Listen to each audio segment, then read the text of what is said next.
This is Karen with newclevelandradio.net, and it is time for Avoid the Maze conversation with Eric Teplitz. And, Eric, usually I give you about a day's notice what we're going to talk about. But today, I just like blink, here it is. And I think we should talk about age, not just because you had a birthday, but that is significant. But as I look back on my life, there was always a reason why I wasn't quite right for something. And it all was around my age. And I never could understand, when am I going to be the right age to do what I want to do? And the first thing I remember, my brothers took me to, I don't know if they had these when you were growing up or not, but they were these places outdoor where you could jump on trampolines, but the trampolines were sort of like in the ground. You didn't have to climb up. And I was so excited. My two brothers were taking me to go jump on the trampolines. And we got there and I was too young. You had to be 9 or older. And I wasn't 9. Oh, and if you were younger, you had to be accompanied by a parent. And I had my two brothers. And that was the first time I realized, hey, this isn't fair. I mean, that's something, a little kid wants to do, but I'm not old enough. So how has that played in your life, if at all? Yeah, it's a deep topic, actually. It really is, because what you're describing is something that was imposed upon you by the outside, telling you weren't old enough. And it's kind of interesting that they set an age parameter for that activity rather than, say, a size parameter or whatnot. But either way, there's always messages coming from outside of us telling us that we're not enough, or we're not ready, or we don't qualify according to the outside world. But I'll just stick to the topic of age, since that's what you brought up. Yeah, absolutely. I mean, I think that when you're, I'll just describe my experience, and I think that this is probably a pretty shared experience culturally, which is that when you're a kid, you kind of can't wait to be a grown-up, because you look around and grown-ups like get to call their own shots, do what they want, at least so it seems. And you want that freedom when you're a kid. And also, I think another thing is that you want to be taken seriously. Right. And so there's this very, very interesting thing that happens. At least it happened to me, and I'm guessing that other people might relate, which is that up to a certain point, and I don't know exactly where this shifts, but up to a certain point, you want to be older, you want to be perceived as older, you want to be, but you want to be older, right? You want to be older, like what you are now. I'm too young. This isn't good. I want to be older. And then before you know it, it happens literally without you even like realizing. You're like, wait a minute. I want to be younger. I want to be younger. And it's like, it's very, very interesting. And it's all internal, it's an internal experience. Did something happen to my sound? Okay. But there are definitely lots of messages that we get that feed into this. So, and once you're, let's say, an adult, okay, whatever you want to define that as, and whatever age you decide to, that constitutes adulthood, because that even like varies, greatly, right? Depending on what you're allowed to do by certain ages and whatnot, legally, that is. I think that it's mostly a perception, and a subjective internal perception, and it's reinforced, of course, by outside rules and what we see on the outside. But we internalize these messages of, as you put it, like from the very beginning, of really never being the right age, like never, like you're either too young, too old, or you perceive yourself as one of those things. Right. And, that's obviously not a helpful belief. It doesn't serve you. There might, it might be true in some cases if there is a let's call it a legal requirement to be of a certain age to do a certain thing, that's beyond your control. But other than that, and even that, like, isn't etched in stone. Those things can change, right? Laws can change. But I mean, there's so many directions I can go with this, so I'm going to need you to rein me in and ask Well, me something more you know, specific. I've thought of a couple of things. I used to do a podcast with a woman who started an organization called Age March. And her concept behind it, really, she was thinking of herself and women like her who were in their late 60s and 70s who still had dreams, hopes, and desires. And a lot of people would look at them and say, "Oh, you shouldn't be doing that now. You should be Mm, going out and just having tea with your friends or whatever." And she would say, "No, I still have a lot more things I want to do." Um, she wanted to go out and teach. And so she was teaching some classes at the college, but only for senior citizens. And it was like, mm. why am I only good enough to teach senior citizens? Nothing wrong with that. But why can't I teach younger people as well? Because she was hoping to get some of that feedback, to give her energy. And show after show that we were doing, we were finding that her guests were anywhere from 90 years old to 20 years old. And we were hearing the same issue from all of them. It's like, well, I go to do something. No, I don't fit. I'm too young. Or no, I don't fit. I'm too old.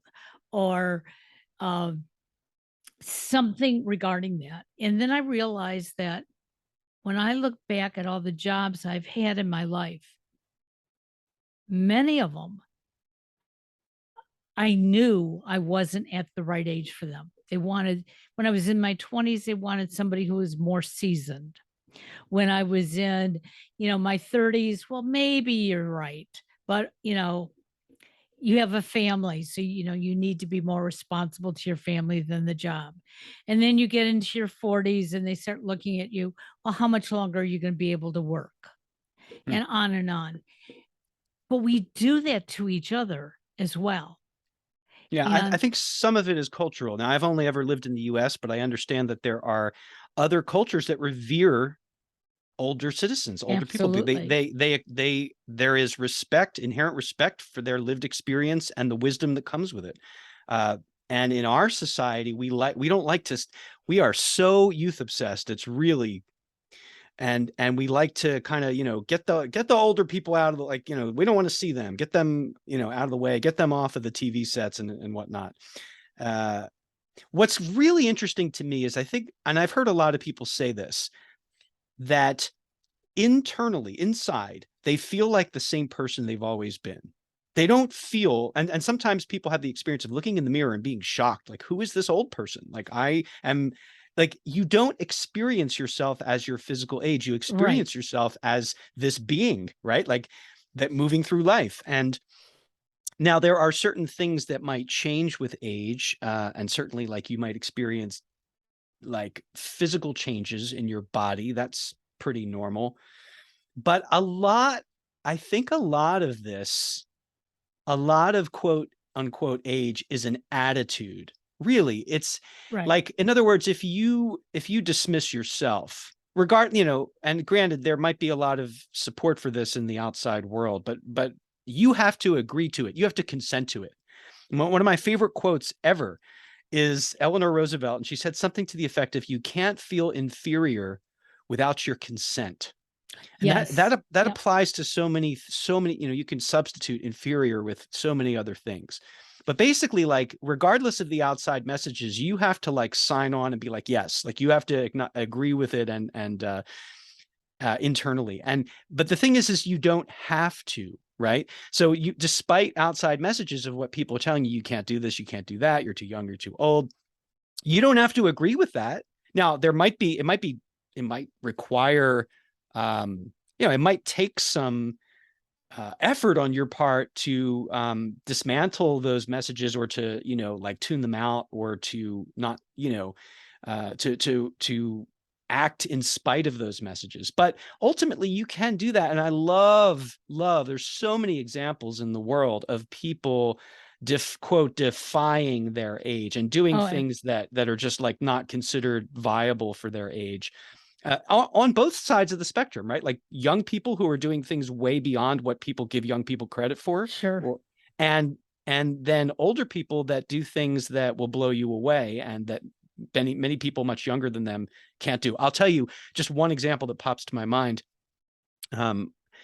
Pre-pandemic, I did a hike with the Sierra Club. It was a regular weekly hike every Friday night, the same hike. And it's such a spectacular hike out here in California.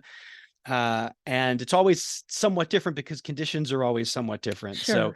it makes it, it makes it different each time, even though it's the same hike. But the point being that I did this hike for, oh my goodness, about 19 years, I guess. Yeah, before the pandemic hit. And it had gone on for decades prior to that. And there'd be a lot of regulars for sure, but other people would come and go. And the reason I'm bringing this up is that one of the long-standing leaders of the hike, and he had been an attendee of the hike before he was an official leader, but he led the hike for decades. His name is Ed. And when I first moved to California and did this hike, Ed was in his 70s and leading the hike. Well, today he is, I kid you not, 95 years old, and I still see him out there, even though the hike has not continued in a formal sense due to the pandemic. It Sure. kind of derailed the hike, which is really sad. But a lot of people show up anyway on Fridays just out of habit. And Ed's one of them. And actually, he hikes 3 nights. That's nighttime hiking in the dark, that is. Wow. At the age of 95, he still makes it out there 3 nights a week, pretty much every week with incredible consistency. And he can't do what he used to do. I mean, he has slowed down, but he's out there doing it. And it blows me away. This hike, by the way, this specific hike, this Friday night hike, is not an easy hike. It's a very, very steep climb. You climb 1,100 feet of gain to get to the overlook. He doesn't go all the way to the overlook anymore. He has a spot, I think, that he hikes up to. But man, this is a hike that like I would, challenge anyone, whatever their age, if they're not in shape, you're going to feel this hike and you might have trouble with it. And this guy's 95 and he's out there doing it. And he just blows me away, and that's one example of, I guess you could call it mind over matter or what have you, but he refuses to believe that he's too old. Well. Well, and his body is conditioned to a Yes. great degree. Yes. Um, and that's, I'm glad you sort of brought that up because my father had a cousin who was like an uncle to me. And this gentleman had a trainer most of his life. He came from money, and that was his big indulgence, as he would say. Hmm. He worked up until like a week before he passed away at 99. Wow. Um, but he worked out every morning with his trainer. And I remember talking to him at my mother's funeral, and I just, very nonchalantly said, so Bill, do you still work out? He goes, oh my gosh, that's what's keeping me alive. Yeah. And I said, but you work out at the same pace. He said, I do the same routines. My pace is a little bit slower. He Hmm. said, but my brain tells me I need to do this. And I thought about it, and I had been riding my stationary bike at this point for about 4 years very diligently. And I came home and I thought to myself, I've got to keep riding the bike. Even on the Mhm. days that it may feel difficult, so I don't have to put as much energy into it. But if I'm riding it, I'm moving. And if I'm moving, okay, um, I'm not going to become stagnant. And a lot of those aches and pains that we tend to complain about as we get older, a lot of it is because we're not doing anything. And I've noticed with my husband, um, back in July, he went to work full time for one of the hospitals in their IT department. and he is on his feet all over the hospitals and medical centers. And yes, he comes home exhausted, but this guy can move now. Mm. Okay. Whereas prior to this, all of his jobs, he'd go in, he'd sit down at a desk, he'd work his magic, get up and come home. And so it's it's possible for us to do it. But again, like you said, your gentleman is not going as far because maybe he can't, or maybe he just chooses not to. But we can keep moving. And I think that's where you get this sense of agelessness. And that's how I feel. Yeah, I can look in the mirror and I can see, yeah, Karen, you're 72 years old. And there are other days I look in the mirror and I see a 16-year-old staring me back. And it's my frame of mind. Yeah. Yeah, it's and it can sometimes be I've had the experience as I get older, I would say it happens more frequently where I'm kind of shocked by the passage of time and my Oh, actual age because again, I don't feel, I mean, aside from maybe some physical things or what have you, I mean, I feel like the same person I've always been. And, then I'll be driving and looking over and I'll see a 16-year-old behind the wheel and I'll just be completely shocked yeah. and realize I'm a lot older than like this person behind the wheel to him. Yeah, I'm old. And that's the other thing is like it's so relative too, right? But in terms of your personal experience of yourself and your life, I think you're absolutely right. Activity and movement is really essential. Um, you need stimulation and you need to be engaged. And also the other thing is that we are inherently creatures of habit. So our habits are going to in large part dictate our lives and our experiences. And this can work for us or against us. So if you get into the habit of getting on your stationary bike, no matter how you feel every day, that's going to become a routine that will most likely serve you really well. Right. Whereas if you get into the habit of sitting on the couch and putting on the TV first thing, and not that there's anything wrong, by the way, I don't want to say that that's like a bad thing to do, but the point being that if you make something habitual, even if it's imposed on you, like you have a job where you're sitting on your butt all day, you know, they're finding more and more they say that sitting is the new smoking, right? The Right. sedentariness and people are well, more and more encouraged to get up in the middle of the day and move and count their steps and this and that because it really does make a big difference. And even small actions taken consistently and repeatedly really add up monumentally. This applies to anything.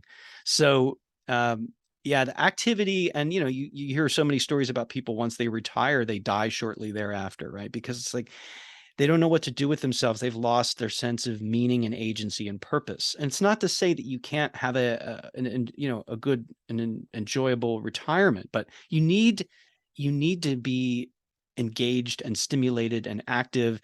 And that may, the degree to which that's the case is going to vary at different times of your life. And there's nothing wrong with that. But I think paying attention to your body, listening to your body, and your, the way you put it, your brain tells you, right? Like, like inside, I think most people, unless you're really, really disconnected, and some that can happen where you're just completely disconnected from you're just not even paying attention to yourself and your body and your thoughts and your feelings.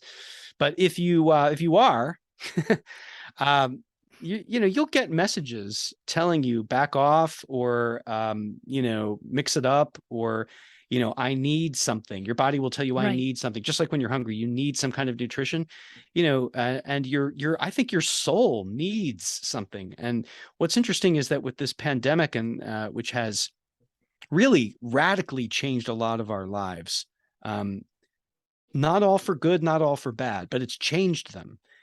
And this idea of working remotely, which is really liberating for a lot of people and a game changer in a lot of ways. Like most things, it's a double-sided thing, right? Like, because Absolutely. if you don't have the social engagement, the in-person social engagement, um, that is a loss. Now, there are a lot of, every situation is different. I don't want to make any general statements, positive social interaction, in-person social interaction. We're built for it. We're social animals, right? So, yeah, so there's a lot of things to consider no matter what age you are, really, in terms of your well-being. There are a lot of factors that play into your ability to thrive and be at your best and live well and enjoy your life. There's a lot of things to pay attention to. The obvious things, diet, exercise, sleep, those are just like really, really basic and obvious, but those alone, like they really require your attention and your consciousness about them. And then the way you choose to spend your time and the activities that you participate in, and paying attention to what nourishes you and what doesn't. And it's very, it's these things are not they're not fixed, so they change naturally over the course of time. So there will be seasons for things. Like you might find I need some social interaction, and then you might get your fill of that and say I need less social interaction. It's like, it's not like, and and everything is always in motion and changing, and everything is sort of an ecosystem and supports everything else. So it's perfectly natural for these things to come and go. There are times where you're going to need maybe more degrees of exercise or less, and there may be times where you need more sleep or maybe less, or your dietary needs can change over the course of your life. You might need certain nutrients more or less depending on any number of things. And so there's a lot, like I said, there's a lot to this. And I think that we have a lot of negative associations with age, especially, really, I mean, not even just, that's the funny thing, is not even older age, because as youth obsessed as we are as a culture, there is still this like not good enoughness that young people feel. And they feel that age is the answer once I'm a certain age.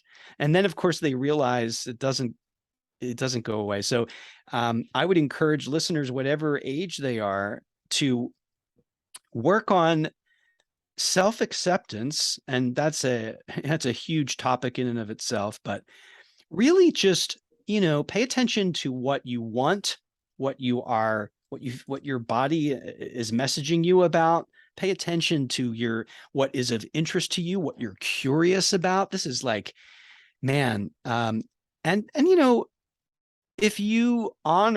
think if you honor your body, and if you honor your mind, and if you honor your soul, you're going to thrive regardless of your age, or you're certainly going to increase your likelihood of thriving. So, well, it's interesting because my weekend job that I have, there once was a time I liked it, but I didn't like it, because I felt like I'm just working with a bunch of young kids. But there's something about the crew that I've been working with for the last 2 years, and they energize me. I can't wait to get there on Friday, Saturday, and Sunday mornings. I'm not gonna say they treat me as um their peer, but they don't treat me as if I'm their mother, grandmother, or anything else. Okay, I'm sort of one of them, but they know there are certain places where they feel they have to toe the line, which I appreciate. Because I don't want to get into conversations that are embarrassing for them and as well for me. But I keep up with them. Okay, I mean, I'll go to the opposite side of the store. I'm running around just like they are. And yet, they look at me and they'll say, but you don't have to. We'll do it for you. And I'll say, no, this is my job. I'm going to do it. I do not feel tired until I get out to my car. And as soon as I get in my car and I'm alone, it's like, can I just take a nap? I probably should before I get on the road, but I don't. Yeah. But what I've noticed is that who you're around, oh yeah, has so huge. a huge difference. And we were going to a concert the other night, and I knew my son would like the music, and we offered to have him come with us. And his reaction was, I'd rather listen to the music at home than go. And I didn't argue with him. That's fine, don't go. And when we got there, I looked around and I realized why I didn't want to go. Hmm. The average age probably was older than my husband and I. Okay. We felt like we were young kids there, but I can imagine what that would have done to my son. Okay. Not that he would mind being in a small group of people, that were older than him, but I think it just would have made him see such a difference that it He would have would have been been uncomfortable. self-conscious about it. Yeah. Absolutely. Yeah, what Um, you said though about notice, note paying attention and noticing to the energy around, like, do you feel energized by the company you are in? Do you feel drained by the company you were in? This is like, again, huge. And I liked that you had said that you looked forward to those weekends, because you were aware that being around this young energy was good for you. Often, many times over the years, myself and other people have asked our um, illustrious hike leader Ed, like, what's your secret? Tell us. And he always attributed it to two things. Number one, the regularity, the consistency of the conditioning, right, of hiking. And he said being around people younger than me, being around younger people, and also, not just younger, but obviously that have a shared interest right. and that have a positive energy to them. But that, he said, is what kept him young. Like, so I think it's really important to pay close attention to. In fact, I wrote a blog post recently in commemoration, or in conjunction with my turning 50, right? So when I turned 40, I wrote a blog post called On Turning 40. And this time I did it a little bit differently, and I called it 50 Observations from 50 Trips Around the Sun. And it was just 50 little things that I've noticed over the course of my life that I thought would be fun to share. Some of them are serious, some of them are kind of fun. But one of them is just noticing something to the effect of just noticing that when different people, how you feel differently around different people is something I've observed. And that's really worth paying attention to and doing what you can about it. I mean, you don't can't always necessarily do something about it, but a lot of the time you can. And it's good. I mean, the first step is, as with anything, is awareness, right? So just noticing, like, this is good for me. And if you notice that something is good for you, it's easier to get yourself to do it. Oh, absolutely. So, um, and if you notice that something is not good for you, that's important. It's important information, and you should use that information to whatever extent you can to maybe reduce those contacts, if not eliminate them altogether. Yeah. So, really what we're talking about is just self-care, and it's applicable Absolutely. to people of any age. But this notion of age and what we make of it is, I think, endlessly interesting. And you know, yeah, it is kind of funny how, that comment you made at the very beginning about, like, never feeling the right age. And what is that about? Like, Well, how can and you not be the right age? You exist. Like, you're exactly the age you're supposed to be if you're around. but I think where that comes from, Mm. um, and I'll, pick just different ages. I mean, you're 4 years old and you have older brothers and sisters, they're going to school, you're still home. You want to go to school just like them. Or your next door neighbor's your best friend, they're starting kindergarten, but you're still home. Oh, I want to be older. Um, and then you get to another age and you see either your siblings or your neighbors or your cousins, they're going to parties, okay? And mom and dad don't have to go with them. Oh, I want to be that age. And I look at all those different transitions, uh, and I think about them a lot, Hmm. and especially when was married to my first husband, I was helping put him through dental school. We were in a brand new city. I was referred to a job, and I was 21 years old. And I was not a good typist. I knew that. I was a good organizer, but I was considered a private secretary.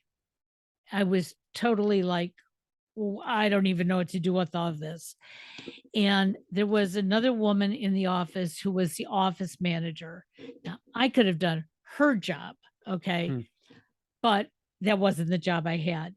And she was about 5, 6 years older than me. And she kept saying to me, you know, if you stick around long enough, you know, you could either have my job or a job like mine, but, you know, you're still too young.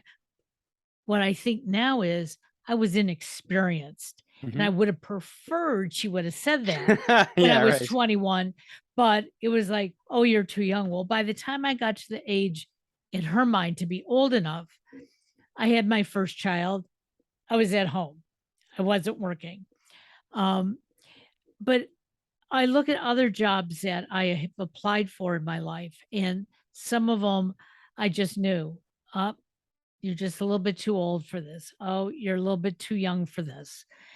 And when I went to work in corporate America in 1966, I got hired to be um, a high school presenter. So I was going in and talking to high school kids about going to college. I'll tell you, that shaved 20, 30 years off of my age Hmm. because I had to get to their level to explain to them how Hmm. exciting it would be, why they should do it. And I loved it so much. I ended up getting a promotion from that and, um, became a counselor at a college. If the culture hadn't changed, I probably would still be doing it. But the culture changed and it was, no, we don't want you to get down to their level. You got to come up here and talk to them. And I just couldn't do it. It was like, I'm not going to tell a 17-year-old, I can talk to a 17 or 18-year-old and give them ideas, why they should go to college or go to a trade school. I want to build them up. I'm not going to build them down by telling them, no, you have to. And this is Hmm. what you got to do. They wanted you to basically like condescend, Yeah. talk down to them. Yeah. Because it's like you Hmm. got to get them to sign on the bottom line. And if they don't sign on the Basically bottom, like they wanted you to crack the whip. yeah. Yeah. And, you know, Instead of relate to them as right. other people. And the students who I enrolled my way, they still call me today. Hmm. Wow. So that's how I know that I did the right thing. Hmm. Um, but again, it was towards the end of my tenure there that instead of feeling vibrant about my job and vibrant about myself, um, I felt like a dinosaur. And uh, that was That sounds like depressing. that was a function of the environment, right? Like Yes, it the really changing was. environment. Yeah. Yeah. But Not I, so but I, much yeah, but not I so took much it the on change in you. myself. Yeah. Hmm. So that's why I thought this subject would be good because there's so many of us out there trying to figure out who we are, what we're supposed to do next. Um, and I've learned through you and other coaches, um, nobody can tell us what we should do next. We're the only ones. Yeah, you really do have to listen.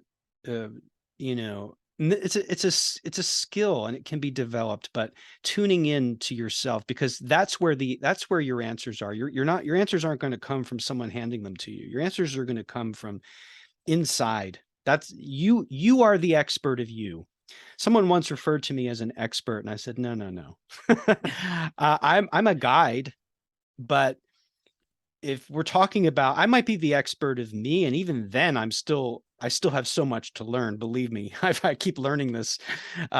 We sometimes we think we're the expert in something, and we realize we still have there's still much to learn. But I do believe that people are the closest thing to experts as there are about themselves, and that if you're looking for an answer about what you should be doing or what would suit you, what what would be best for you, the answer is going to come from you. You can get feedback from people and listen to their opinions and their takes on things, but it's, consider the source too. People are going to have their own perspectives and sometimes their own agendas for you. But yeah, ultimately only you, and take it in if you want, if you find it helpful, but ultimately it's your call, it's your life, and you're the one that probably knows, deep inside what is good for you. And by the way, you're allowed to make mistakes. That's part of the process. Sometimes you find out what's good for you by finding out what's not good for you, and then going, and parents, with the best of intentions, like to shield their kids from having to have that painful experience. They want, but that's how you learn. Yeah, and really listening. And I'm a big proponent of journaling. It's not the only method for doing this, but I think that taking time on a regular basis out of your day to, you can also just tune into your body on a however, set you can set a reminder on your phone or whatever to take a moment during the course of the day and just pay attention to how you're feeling. Just notice, what are your physical sensations during the course of the day, and how do they correlate to what you're doing? Because that can help you realize, this makes me feel bad, this makes me feel good. Because you're not always completely conscious of it. But the more you can tune into yourself, I love journaling because it's just a way I see it as cultivating a relationship with yourself. And the thing about it is it's private, so no one sees it. And it's just your way of processing what's going on, and taking a moment to touch base with yourself and how you feel about things. And if you do that on a regular basis, you're going to be your own best coach, your own best guide, your own best, I'm telling you, I know this from experience, from decades of doing this. Yeah. So that, like, for instance, people will always say, like, let's say they want to, what's something you want to do, Karen? Like, is there something like that you've always wanted to learn or do, or that you've never gotten around to? Well, interesting you should bring it up because I've been researching it. Um, it's not that I want to be a coach, but I want Hmm. to take the training for coaching. Hmm. If for no other reason, to coach myself in Mhm. areas that I want to change in. Because I've been taking a lot of assessments, and Mhm. I've been doing it because um, I do these podcasts. I hear so much information, and um, sometimes it's hard to define, you know, does this coach really know what they're talking about? Or does this coach, or do they both? Am I being skeptical? And so, um, what I did was I threw it out there to the masses and said, if I were to do this, give me suggestions. And so now what I'm doing, I'm reviewing because I know whatever coaching program you took may have been good for you. It may be good for me, it may not be. And there's so much out there that I've thought, Yeah. I'm not in a hurry, but I need to learn because if I don't, I'm not going to grow. And that's my Yeah. mission. Okay. I love it. I have a few things to say in response. Okay. Okay. So you crowdsourced information, like you're interested in coaching programs, and you thought, let me see what people have to say and try to find the one that's the best for me, best fit for me. Well, number one, in full disclosure, I did not do any coaching certifications or specific programs. And, um, it's interesting because over the years, I have sought the counsel of coaches, therapists, counselors, career counselors, you name it. Like, I've done it. And I'm not saying that there's anything wrong at all with training and credentials and the alphabet soup after people's names, like, learn as much as you can from whatever sources you can. Right. But interestingly, the people that I found the most helpful for me were people without any of that. They were like, They were coaches or counselors, but not licensed, and they weren't. They were not deceptive about this at all. Like, they did not. They said, I'm not a licensed, blah blah blah, whatever. It just so happens that for me, those people were the ones that were most helpful. And sometimes, just no matter, sometimes someone with all the alphabet soup in the world after their names, they might do nothing for you. I think that when you're seeking a relationship with a coach or a therapist, and those things are different, by the way, Right. um, the relationship is paramount, Right. and how you feel about the relationship and about the coach is paramount. Do they know what they're doing? Well, a lot of people know what they're doing in a lot of fields, and a lot of them don't. And now, obviously, there's certain things in, like, if you're going to have surgery, yeah, you want Yeah. this person to. This is a little different. There are certain things where you really, really want the person you're seeing, Absolutely. and but again, that doesn't preclude things like bedside manner as well. And someone might be extremely accomplished and competent and capable and knowledgeable in their field, and they might not relate to you well person to person. So there's sometimes you got to weigh these things and weigh these things out. But in a coaching relationship, you're it's an honor. First of all, it's an honor to be a coach or to be a therapist or a counselor. And what I mean by that, it's a privilege. It's really a privilege because people are sharing their innermost selves with you. They're sharing the things that are most important to them with you. And that deserves a lot of respect and humility and care. It's a privilege to do this kind of work. So what am I trying to say? Um, yes, certainly, like, you can, and the thing with coaching is that it's not regulated. And whereas, if you want to be a social worker or Right. a licensed, if you want to be a Therapist. marriage and Yep. family therapist, something, it requires a particular license, and it requires a certain number of hours of supervised, experience, et cetera. Coaching is not regulated. And so there are people, and it's not to say that there aren't coaching programs out there that aren't fantastic. I'm sure there are. But again, anyone can basically hang up a shingle online and call themselves a coach. Sure. So how do you then, if you're shopping for a coach, you want to make sure that it feels like a fit. That's what I'm trying to say. You want to make sure it feels like a fit. And someone may have you know gone through a particular program or several programs, or they might have gone through no programs. Sometimes um, they may have relevant life experience. They might have a certain kind of way of listening and connecting and empathizing. And again, pay attention to how you feel. If you're someone shopping around for a coach or a therapist, first of all, do that. Shop around and Right. compare your experiences, and pay close attention again. So, sort of the theme of this conversation, to how you feel in their presence.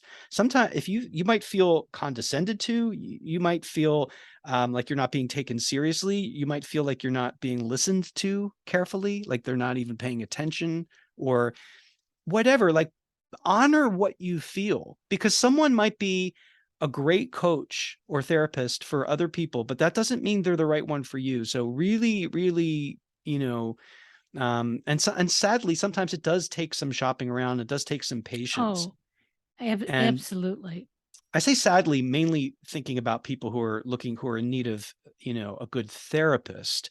And because you're probably in a lot of emotional pain, and the last thing you have the energy for is like shopping around, like you need help.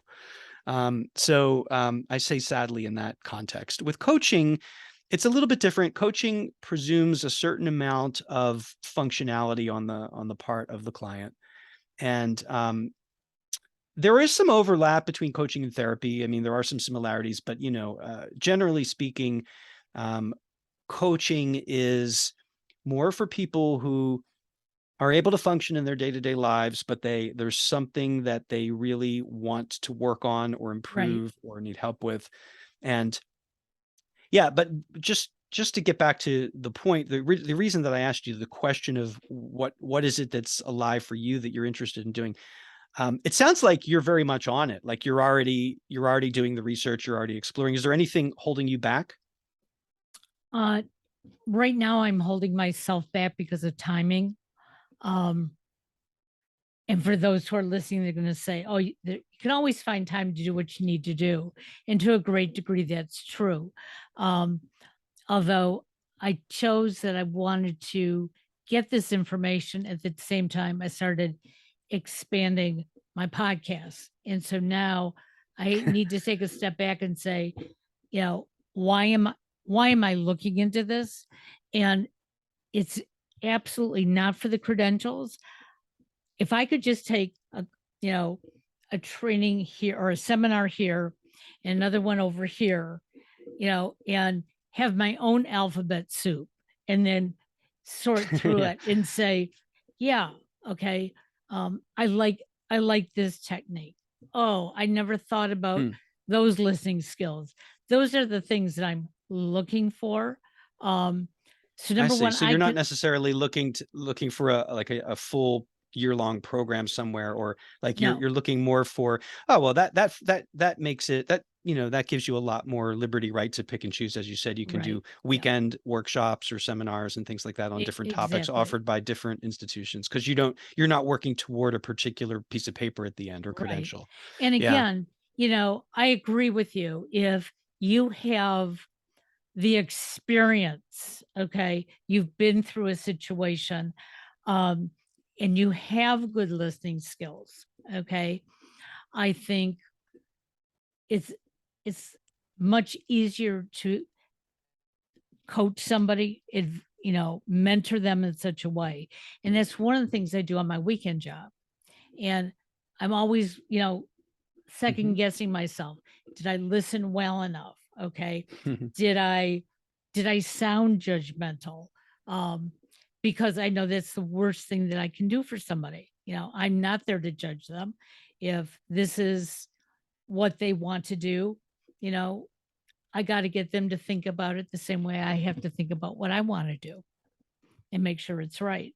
Um, and stop using the words right and wrong, which I Well, do all the yeah, time. you can modify and say right for me, or right for Right. me at this time, Correct. or Yeah. um, yeah. And by the way, I want to send the message also that it's the more you educate yourself, and the more you have you approach things with a humble attitude of, I always have more to learn and I'm interested in learning and I'm curious to learn more, I think the better. And I hear that coming from you. Like you're not out to, it's so, education, there's so many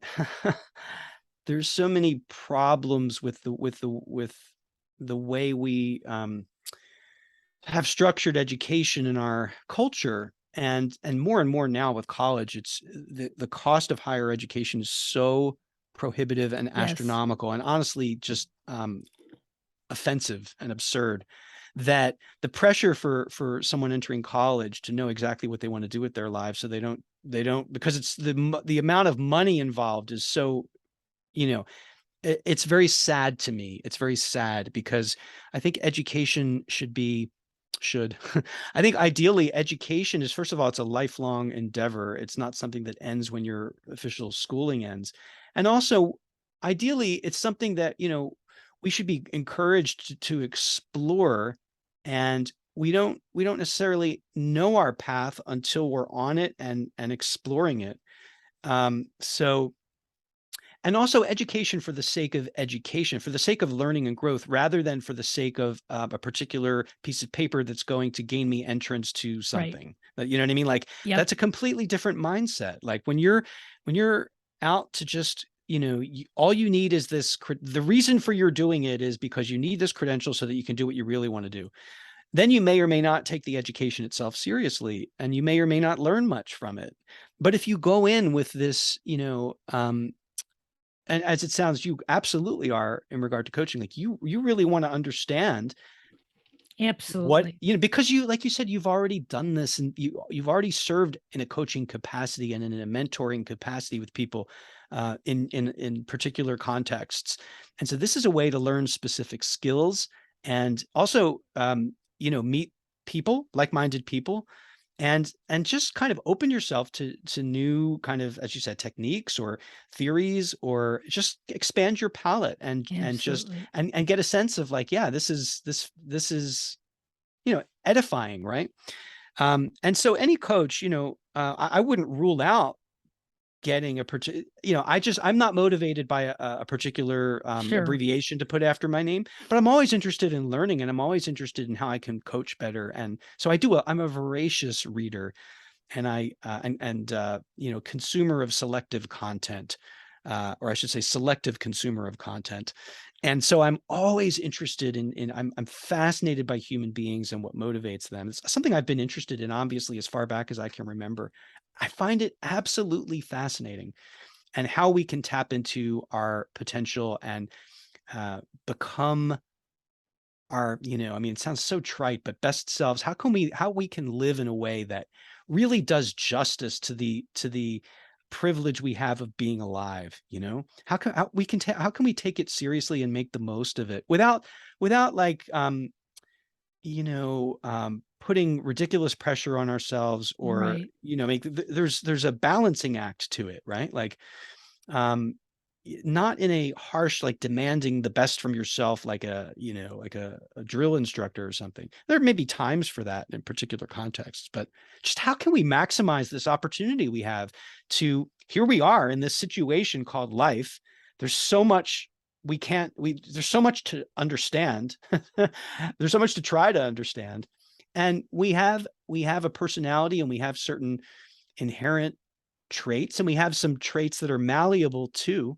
And how do we work with this? How can we, we also are constrained at times by our circumstances. Right. So how can we, given all of those factors, how can we thrive, and how can we contribute our best that, that we have to contribute, and how can we make ourselves proud by the way we live our lives? These are the questions that I find compelling.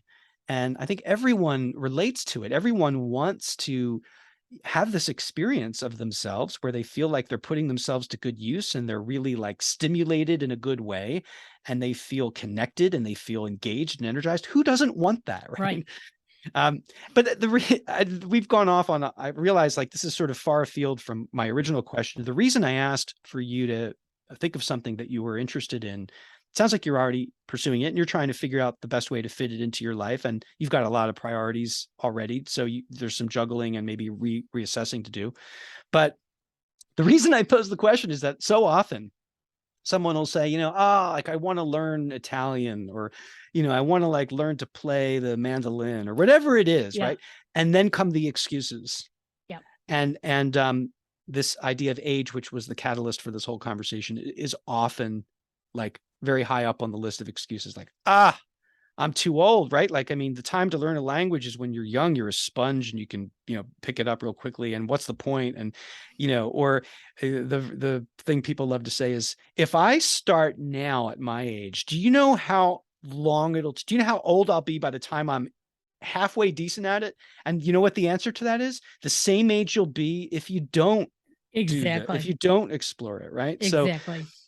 so we limit ourselves by our own kind of framing of things, and an attitude toward things. But if you can harbor a respect for what calls to you, and what you're drawn to, and what interests you, and what you're curious about, and screw what anyone else has to say about it. You know what I mean? Like, come on, Love it. don't be stopped by that. That's ridiculous. And if you're worried what other people are going to think, here's my answer to that. And this may I don't know how it's going to land, but the truth is that people really aren't thinking about you nearly as much as you might Y- you You might are think they are. so correct. They really are. Yes. They're worried about themselves and their own, like, whatever. And honestly, who cares? I mean, ultimately, who cares? What's more important? What someone else thinks, or your experience of it's your life that you're living. You're living it, right? You're not living it for someone else, hopefully, not entirely. So yeah, so I just want to encourage people to whatever your age, to feel, you can even tell yourself as like an affirmation, I am the perfect age. I'm exactly the right age for me to be right now. Because that's the truth. And you know what? There's advantages and disadvantages to being any age you Oh, name. absolutely. There's And we touched on them. Yeah. yeah, and why focus on the disadvantages? That's so not helpful. Why not instead embrace, like, okay, look, there are certain maybe limitations to the age I am now, but wow, look at the advantages. I'm going to focus on those and take advantage of those. Look at the benefits of being older, for instance. There's so many of them. Now there's a point at which, like, a lot of this is dependent upon health. And again, this is regardless of age. So Sure. I want to separate that from the conversation. But, there are so many advantages to being older. You know yourself better. You have more experience, almost inevitably, not inevitably. If you want to resist growing and maturing and wisdom, I've seen it done. I've seen it done. But generally speaking, you have more life experience. So you've been Right. around longer and you've learned more. And, you know, I think there's a certain amount, I think it's a generalization, but I think it's easier to accept things and relax a little bit and let go of things and not take yourself quite as seriously in the harmful way of doing so. And there are benefits to being older, and why not take full advantage of those and maximize those, not the least of which is that you can help people who haven't had as much life experience, and who might Absolutely. benefit from your guidance. Don't force it on people, but um anyway, so that's sort of a long-winded Well, speech I just. I'm glad we talked about this. I'm hoping that our listeners can gain some insight because, we are leading out of September, which is mental health month. We're getting into the holiday season, which can be very difficult for many, many people. And if we can make it better individually for ourselves, I think overall, even the people that we connect with will feel that positivity. And that Yeah. is my mission this year. And I would just say, let's not hurry things up. Like, we're not at holiday season yet. I know, despite what advertisers might might be pushing, we still have the fall. The fall is like the best season. Fall is wonderful. Well, So maybe why in not? California, but here, it's fall means It used to snow. be. Oh, already? I mean, that used to be back when I've lived elsewhere. That was really the only season I liked back east, was the fall. It was not too cold, not too hot, just right for me. I Well, loved the change. I love the foliage and the I changes. do I do love the fall. It's just that season that follows, but this year I'm gonna find something very positive to get Hmm, through it. And I think it's gonna be when we speak once a month and we have our conversation. So awesome. thank you very much. Talk Thanks to as you always, soon. Karen. Bye Take bye. care. Bye.